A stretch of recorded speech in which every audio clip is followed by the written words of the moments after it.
The Pop Culture Cafe Radio presents classic thrillers.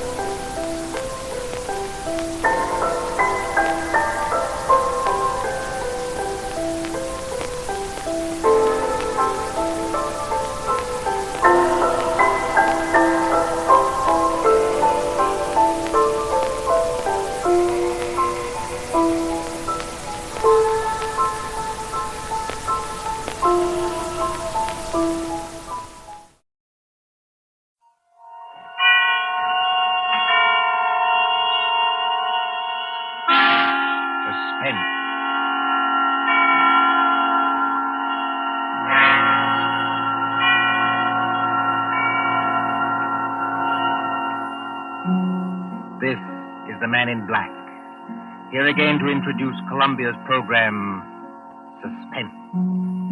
Our stars this evening are three.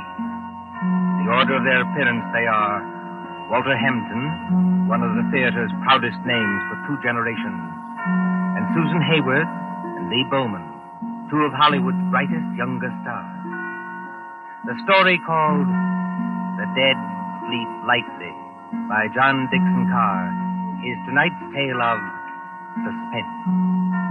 If you've been with us on these Tuesday nights, you will know that suspense is compounded of mystery and suspicion and dangerous adventure.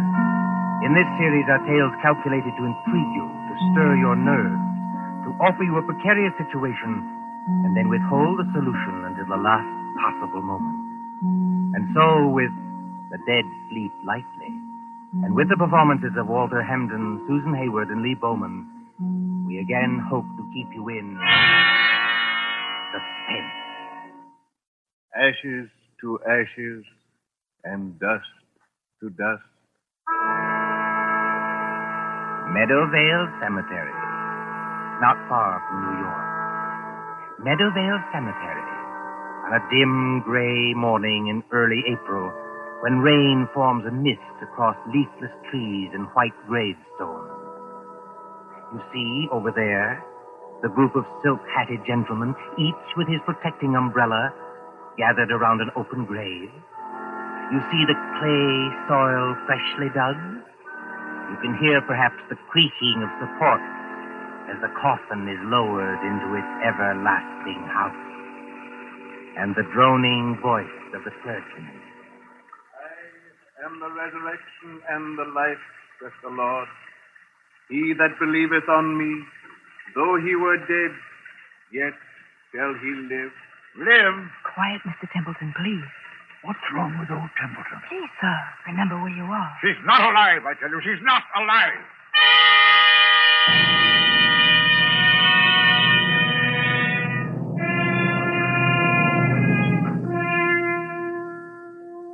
It might seem a long distance, that, from the Cosmopolites Club in Gramercy Park on the following evening, when that same well-fed man, as hard and unemotional as the diamond pin in his tie, hurries up the steps into the club and... What? Yes, Mr. Templeton? Tell me, Mr. Wilmot in the club, do you know? Yes, sir. Don't you see him? See him? Where? In the lounge over there, sir. Sitting by the fire. Yes, of course. I'm a little upset. You're a good fellow, Henry. I won't forget you. Thank you, sir. Excuse me, sir, but aren't you going to take off your hat and overcoat? Never mind my hat and coat. Just tell me one other thing. When I came into the club, was there anybody following me? Following you, Mr. Templeton? Yes, a woman. A woman with a long skirt and a heavy black veil. There aren't many women who wear that kind of dress nowadays, sir. Look out into the street. Do you see anybody? No, sir. There's just, What's that? Oh, that's only the old street musician, sir. He doesn't mean any harm. I won't have that tune played, you hear? I'm used to getting my orders obeyed, and I'm going to have this one obeyed. Here's some money. Go out and tell him to go away. Yes, sir, if you insist, but, Do as you're told and don't ask questions. If anybody wants me, I shall be with Mr. Wilmot. Very good, sir.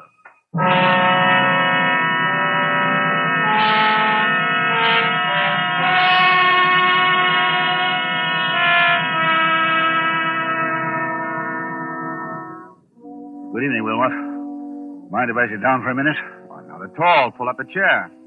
Have some coffee? No, thanks. I'll get down to brass tacks right away.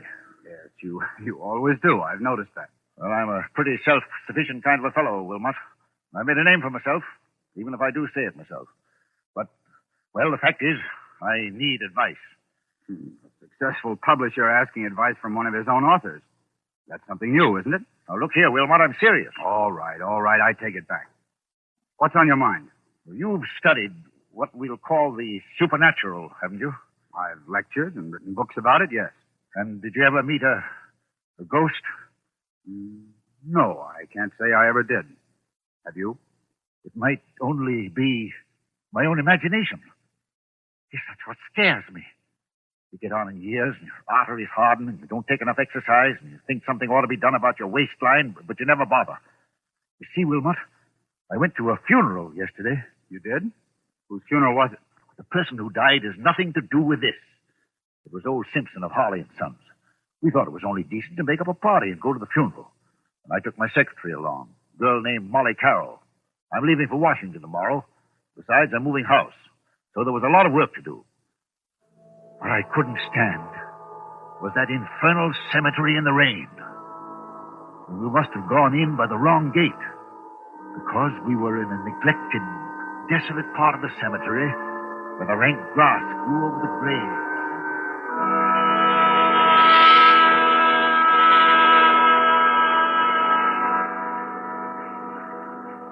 You'll oblige me, Miss Carroll, if you first find out the proper directions of our places. We've come in the wrong gate of the cemetery. Well, I'm sorry, Mr. Templeton. I thought What you thought doesn't matter now. This is the wrong part of the cemetery. My shoes are absolutely ruined with wet clay. Well, it isn't doing my own shoes and stockings any good either, Mr. Templeton. If there's been any damage to them, Miss Carroll, I'll replace them. You never found me ungenerous, now have you?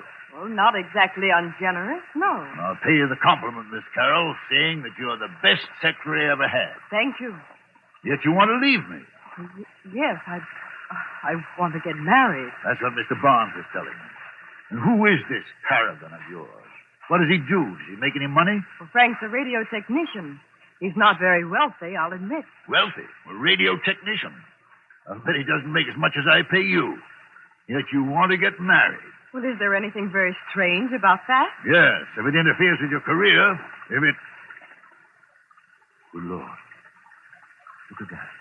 Look at what, Mr. Templeton? Over there, where I'm pointing. You mean that? It's only an old gravestone covered with weeds and brambles. I haven't seen that grave in years. It looks rather neglected. It is neglected, isn't it? Will you go closer, please, and read the inscription? Mr. Templeton, Do as I tell you, please. it says... Let's see if I can get some of these weeds aside. It says... Sacred to the memory of Mary Ellen Cleaver, born September 5th, 1892, departed this life March 25th, 1919. Thou shouldst still be adored as this moment thou art. Let thy loveliness fade as it will. If you lower that umbrella, Mr. Templeton, you'll get soaking wet. Sentimental trash. But she always liked it. She always liked it. Mary Ellen Cleaver. Did you know her? Very well indeed. She was my wife. Your wife? But I never knew you were married. Neither does anybody else. Where's my flask of brandy? What have I done with it? It's in your hip pocket, Mr. Templeton, but do you think that's very wise? You've already had more than enough. Whatever I do is wise, Miss Carroll. Well, we were married very young. She was a nice little thing. I was fond of her, yes. But she couldn't have helped me. I'm not a snob, but she wasn't in my class. No style, you know, no manners, no education. Indeed. Could I have introduced her to the friends I was making? No. Wouldn't have been kind to her. She didn't even want to go to the places where I was invited. She'd sit at home and say, what was it like? Did you have a nice time? What was Mrs. So-and-so wearing? And she loved me. I'll put that to her credit. But... You left her? I thought it was the kindest thing to do, yes. She went away. Then I heard she'd had... Had what? Nothing. Doesn't matter. Well, there was a war on. I attended the peace conference in Europe. Never even knew she was dead until I heard some friends had buried her. I always promised to call her up. She said she'd come back to me if I did. You couldn't call her up now, Mr. Templeton, even if you wanted to. No, I suppose not. But I was fond of her. I wish there was something I could do. Well, you could have a grave cared for. Have some flowers put on it. That's it. That's an idea. She'd have liked that. Can you take care of that for me? I'll look after it tomorrow morning, Mr. Templeton. But how will they ever be able to locate the grave? There must be thousands in this cemetery. Well, each grave has a number, you know, cut into the stone so you can identify it. This is number 1212. 1212. Sounds like a telephone number, doesn't it? Yes, doesn't it? Meadowvale 1212.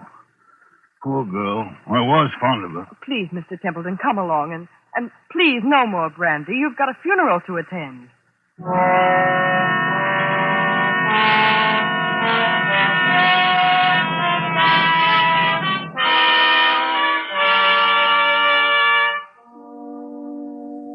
And then, Wilmot, the night came. And the horror. What horror? Oh, take it easy, man. There's nothing to worry about. You were sitting here in the Cosmopolites Club. Yes, but I wasn't sitting in the club last night. I was on my way home. And why should that scare you? I don't know, but it did. I'd been jumpy all day. That infernal number kept running through my head. Meadowvale 1212. Have you ever seen my house? Yes, it's that big sham Gothic place on Riverside Drive, isn't it? Yes, big and dark and drafty like a mausoleum. I told you it was moving house to an apartment downtown. But there were some papers there. I had to get out of the safe in the library to take with me to Washington tomorrow. I knew the servants would be gone, of course. But I hoped Mrs. Bloom, that's my housekeeper, would still be there. Then, when I went up the park, about 6:30... Meadowvale 1212. Meadowvale 1212. Meadowvale 1212. Meadowvale 1212.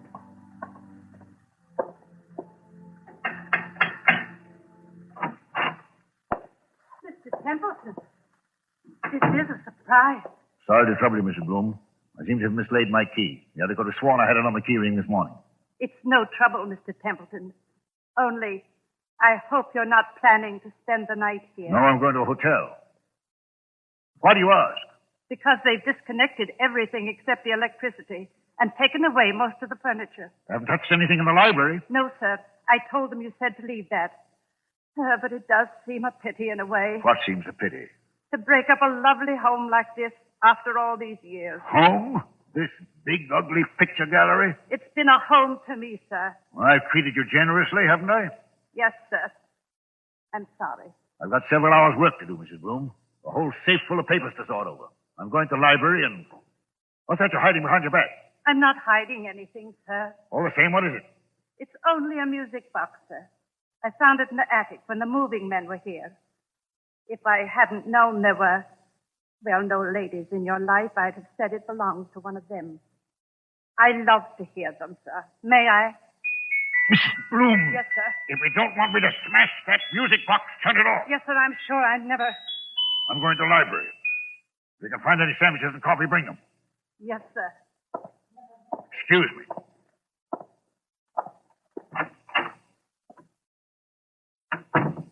Same old library. Same old claw-footed desk.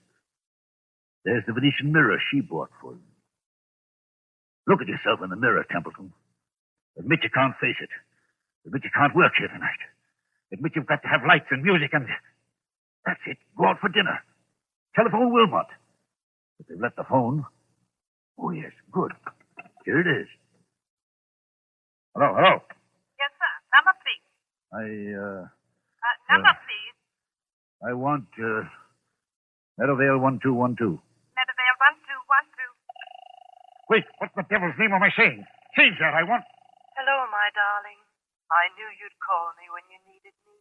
Who's that speaking? Who are you? It's Mary Ellen, dear. Don't you recognize my voice? You're not Mary Ellen. This is a trick. Mary Ellen is dead. Yes, dear. But the dead sleep lightly, and they can be lonely, too. And now that you do need me... I don't need you. I don't need anybody. I'm coming back to join you, dear. It's not easy, but I'll be there by the time the clock strikes 7. I'll wear a veil because I don't look very pretty. I won't have this. I won't listen to you. I won't. Goodbye, my dear. Remember, when the clock strikes 7. Mrs. Bloom. Mr. Templeton, what on earth is the matter? Who's been playing tricks on me? Tricks, sir, I don't understand. Who spoke to me on this phone? But, sir, nobody could have spoken to you on that phone. Nobody could have. What are you talking about? That phone's disconnected, sir. Disconnected? Yes, sir. The man came here this afternoon and took that little metal box off the wall and rolled all the wires up and put everything on the desk there. Said he'd be back tomorrow to take it away. Mrs. Bloom, that's impossible. Look for yourself, sir. You're standing in the middle of the room holding that phone, and the wires don't lead anywhere. That's true. So you couldn't very well have talked to anybody on the phone that wasn't connected? Now, could you? I tell you, I got the operator. I heard it ring. I talked to someone else. Oh? And what did that person say? She said she'd be here to visit me when...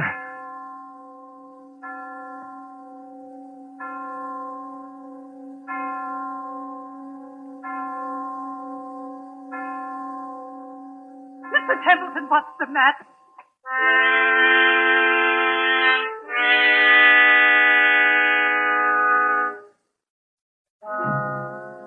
And so, Wilmot, that's what happened last night. The phone was disconnected. It was Mary Ellen's voice. There's no doubt about that. Am I out of my mind or what? Before I say anything about that, my friend. Well, Let's hear the end of your story. What did happen when the clock struck 7? I don't know. You don't know. No, I lost my head. Ran out of that house as though the devil were after me. Maybe he was. And since then? I spent the night at the hotel. Today, I've walked past that house 50 times, 100 times, trying to muster up enough nerve to go in. I couldn't do it, but I've got to go in there. Why? It's those papers I've got to take to Washington. Send somebody else to get them. I can't do that, Wilmot. It's confidential information for the government. I've thought of everything. I've even bought a revolver, see? For the love of heaven, man, put that gun away. You want the other club members to think you have gone insane? Then I thought of you. You know all the tricks of fake spiritualists. You've written about it and lectured about it. Which reminds me, by the way, that I'm lecturing before the Acropolis Club in about 20 minutes. You've got to break that engagement, Wilmot. Why? Because you're going with me to my house tonight, now. Oh, that's impossible, old man. Now sit quietly and listen to me. I'll go with you willingly, tomorrow morning. That's too late. I'm taking an early plane to Washington.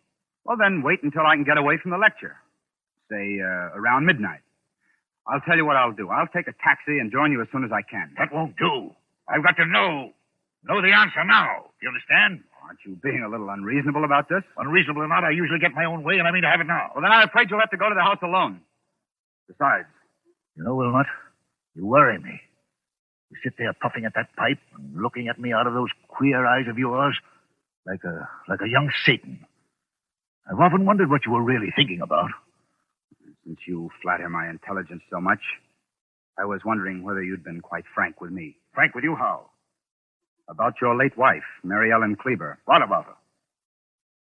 Well, after she left you, something happened that, you don't like to talk about. Was there, by any chance, a child, a son, for instance, or... Did you say a son? Yes. I don't know what you're talking about. Well, then let's agree not to understand each other, shall we? Now, are you coming with me or aren't you? I tell you, man, I'll get there as soon as I can. All I can think about is the wet red clay in that cemetery, and the dismal grave in the rain, and what her face might look like if she raised the veil, and what am I going to see in that house? What am I going to see in that house?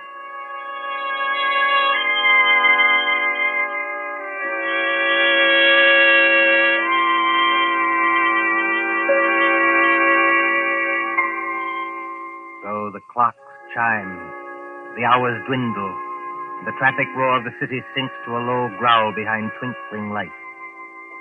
It is midnight, when a taxi moves along a certain street towards a certain house out of a bygone age. Lightless, black against the stars, surrounded by iron railings and with a path bordered by fir trees leading to the front door. Look, too, with the face of Mr. Patrick Wilmot when that taxi draws near. All right, driver. This is the place. Come in and wait for you, sir. No, you needn't wait. Keep the change. Thank you, sir. Good night.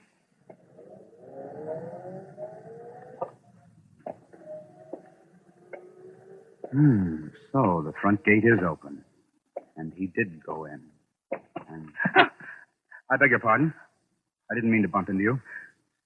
Mr. Wilmot. You know who I am. Oh, yes. I've seen you several times at our office. I'm Molly Carroll, Mr. Templeton's secretary. What are you doing here? Well, it's Mr. Templeton. What about him? Well, that's what I want to know. I was out with Frank, that's my fiancé, and when I got home, the girl I room with said that Mr. Templeton had been phoning and phoning all evening. She said he sounded drunk or something. He wanted somebody to go with him to this house. Evidently, I wasn't the only person he applied to. Shall we go in? Yes, but the whole house is dark. Suppose he isn't there. He's there, all right. You don't know men like Bert Templeton. But I'll push the gate wider. Now, straight up the walk to the front door. I've got a flashlight. What are we going to find? Something rather unpleasant, I'd better warn you. How do you know? I have my ways of knowing, Miss Carroll. Oh, look. What is it? That French window to the left of the front door. Yes. It's partly open. Well, there's nothing in that, necessarily. Templeton said he'd lost his key. He might have had to open a window. Oh, that's true, but... So you see it, too, do you? See what? There's a footprint across the sill of that French window. A footprint made in wet clay. It's like the clay of the cemetery. So I should imagine. Will you go in first, or shall I? Into that dark room, I will not. Well, then stay here, please, until I get some lights on. No, wait. I'll go. Let me take your arm. All right, be careful now. Yes, I thought so. This room is the library. And there are more footprints of somebody or something walking in. They lead... Who's there? Who's there? It's only me, sir. Mrs. Bloom, the housekeeper. Then what's the idea of standing in a dark room in the middle of the night with what sounds like... It's only a music box, sir. I left it behind along with some other things and came back to get them. I've got my own key. I thought I heard a noise in here. But why aren't there any lights? The electricity's cut off, sir. It was cut off today. I see. If Templeton is here, or was here, he must have had some kind of light. If I turn this flashlight on the desk, maybe... Be quiet, Miss Carroll. What is it, sir? I'm as blind as a bat without my glasses. It's Mr. Templeton. He's lying on the floor beside the desk. Oh, he isn't... No, he isn't dead. His face is the color of putty. I think he's had some kind of stroke. We'd better not take any chances. Mrs. Bloom, Yes, sir. get outside to the nearest telephone and call for an ambulance. Tell him it's an emergency case. You're Mr. Wilmot, aren't you? But what's happened to him? Ask a dead woman. I beg your pardon. Never mind. Hurry. Of course I'll hurry, Mr. Wilmot. What are we going to do? Now, let's have a look around. Templeton seems to have been working at his papers by the light of a couple of candles, which somebody's blown out. We'll relight them. There's the desk. There's all the papers scattered round Mr. him. Wilmot, please. What happened to him? I'll tell you. As he sat there in the dim light of two candles, a ghostly figure appeared at that French window. It wore a long, old-fashioned skirt and a heavy black veil to hide the face. It walked toward Templeton, tracking graveyard clay. It stretched its arms to him like this. Keep away from me, please. Templeton couldn't stand it. He collapsed. And now, before the old housekeeper returns, would you care to hear how the whole trick was worked? Trick? What trick? Have you heard about the ghost voice that talked on a disconnected telephone? Oh, yes. Yes, he said something about it this morning, but I thought he wasn't himself. He wasn't, but he heard it. Remember Mrs. Bloom's story about the telephone man? Yes. They don't send a man round to yank the whole apparatus off the wall, put it on the desk, and say he'll be back for it next day. This man from the telephone company was an imposter. The man from the telephone company was an imposter? Exactly. Oh, look, he's moving his hand. He's trying to open his eyes. Isn't there anything we can do for him? No, there's nothing we can do till the doctor arrives. In the meantime, listen to me. All right. What did this imposter do? He took away the real phone and substituted a spirit telephone. You don't know what a spirit telephone is? No, of course not. It's an old device used by fake mediums. You see a telephone without wires standing on a desk, like that one. You pick up the receiver and talk to the dead. Of course, you never really talk into the phone at all. But if you don't talk into the phone, then... Fixed underneath the desk is a tiny microphone with hidden wires leading to another room in the same house. That microphone picks up every word you think you are saying to the phone. Is that clear? I think so. Now, the dummy telephone is really a low-power radio receiving set. Somebody in another room can talk back to you after hearing what you say on the wired microphone. Then, Mr. Templeton... If Templeton hadn't rung Meadowvale 1212, then rest assured that same number would have rung him. Well, then the scheme couldn't fail either way. But, you see, there's one thing in this matter I haven't got quite clear even yet. And what's that? Tell me, Miss Carroll, just why did you work this whole trick? Why did you try to scare your father to death? My father. Templeton is your father, isn't he? That might be rather difficult to prove, Mr. Wilmot. By George, I admire you. Thanks very much. I'm flattered. Expressionless as ever. Eyes as hard and cold and blue and handsome as... Well, make your own comparisons. But I knew you were guilty, of course, when I heard your fiancé was a radio technician. You can leave Frank out of this. Oh, you have scruples. Have I touched you? Nothing can touch me. Not since my mother died. Your fiancé installed the ghost mechanism and took it away today. He probably thought it was only a joke. He did. I swear he did. And the rest of it was plain enough. Who led Templeton to the wrong gate in the cemetery, past that woman's grave? You did. Who was the only one who could have stolen the key to this house off that key ring he took to the office? You were. You needed that key to come and go as you liked and impersonate the two voices on the phone. Is there any need to go on with this? He killed her, you know. You mean Templeton killed your mother? Oh, not with a knife or a bullet or poison. All he did was break her heart. And that's no offense in law. Steady now. Well, I've done what I wanted to do. I've torn his whole rotten life to pieces. And there he is, gasping for breath on the floor. And I'm glad. Oh, God, forgive me. He is my father. Does he know you're his daughter? No, of course not. When I went to work for him as a secretary, he hadn't even seen me since I was a child. But I got near him. I worked for years to get near him.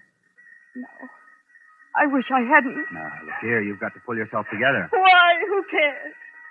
That's the ambulance coming and maybe the police. What do I care? Tell the police what you like. My dear girl, you don't think I'll tell them anything. I'm merely an onlooker. An amateur Satan who doesn't believe in ghost voices. Mary Ellen. What's that? Templeton, his eyes are open. He's trying to get up. Mary Ellen. It's as though he could see something that we can't What's see. that he's got in his hand? It's a revolver. He had one at the club. He's putting it against his chest. I'll stop him. Look out! Look out! Oh, he did love her after all. And now he's tried to join her. Oh, don't let him die. He's all right, Molly. You grabbed the gun just in time. If he doesn't die, I'll make it up to him. I swear I'll make it up to him. I tell you now, he's not going to die. But Mary Ellen. What? Mary Ellen. But what? But what? Mary Ellen. I was just wondering. Is there a ghost in this room tonight?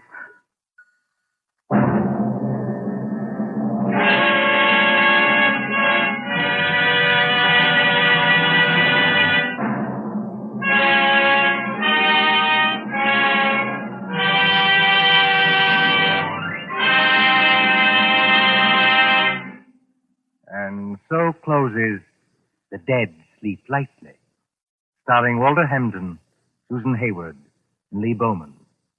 Tonight's tale of Suspense. This is your narrator, the man in black, who conveys to you Columbia's invitation to spend this half hour in suspense with us again next Tuesday. Miss Hayward appeared through the courtesy of Paramount Pictures, and Mr. Bowman appeared through the courtesy of Metro-Goldwyn-Mayer Studios. William Spear, the producer, John Dietz, the director, Bernard Herrmann, the composer-conductor, and John Dixon Carr, the author, collaborated on tonight's Suspense.